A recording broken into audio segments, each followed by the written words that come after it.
Hello friends, பாருங்கள் creative சேனலில் இன்றைக்கி வந்து நான் ஒரு ஒயர் பேக் லஞ்ச் பேக் போட்டிருக்கேன். இந்த லஞ்ச் பேக்குக்கு என்னென்ன கலர் வச்சு போட்டிருக்கேன் பாருங்கள். இப்போ வந்து ஒரு 4-5 கலர் வச்சு நம்ம போட போகிறோம். பாருங்கள், ப்ளைன் ஒயர் வெட்டிட்டோம். ப்ளைன் ஒயர் வெட்டி இந்த மாதிரி பேஸ் ஃபுல்லாக போட்டு முடிச்சுட்டு மேலே வந்து ஒரு 4 சுற்று போட்டுட்டு அதுக்கப்புறம் ஒரு 5 கலர் ஒயர் வச்சு நம்ம பார்ட்ரு மாதிரி கொடுத்துருக்கோம்.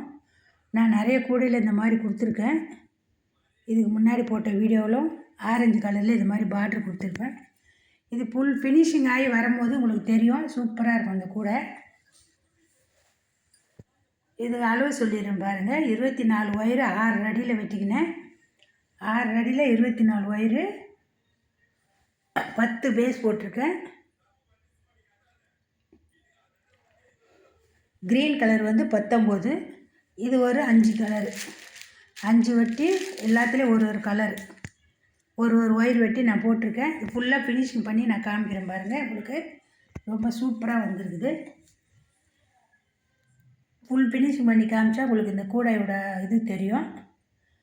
இந்த வீடியோ பிடிச்சிருந்தா எல்லோரும் சப்ஸ்கிரைப் பண்ணுங்கள், பெல் பட்டனை கிளிக் பண்ணுங்கள். நான் போடுற வீடியோ ஒன்று வரும். ஃப்ரெண்ட்ஸுங்கெல்லாம் ஷேர் பண்ணுங்கள். நிறைய பேர் பார்க்குறீங்க, சப்ஸ்கிரைப் பண்ணாதே பார்க்குறீங்க. என்னோடய கூடையெல்லாம் தெரியும். எல்லாத்துலேயுமே நான் தென்னங்குச்சி வச்சு தான் கூடை போடுவேன். வீடியோ பார்க்குறவங்களுக்கு தெரியும். புல்லன் தென்னங்குச்சி வைக்காமல் நான் போட மாட்டேன். இந்த மாதிரி ஸ்டிப்பாக நிற்கிதுன்னா அது தென்னங்குச்சி வச்சா மட்டும்தான் நிற்கும். இல்லைன்னா நம்ம ஒரு பக்கம் வச்சா அது ஒரு பக்கம் போயின்னு இருக்கும். பாருங்கள், என்னோடய வீடியோ பார்க்குறவங்களுக்கு எல்லாருக்கும் வணக்கம்.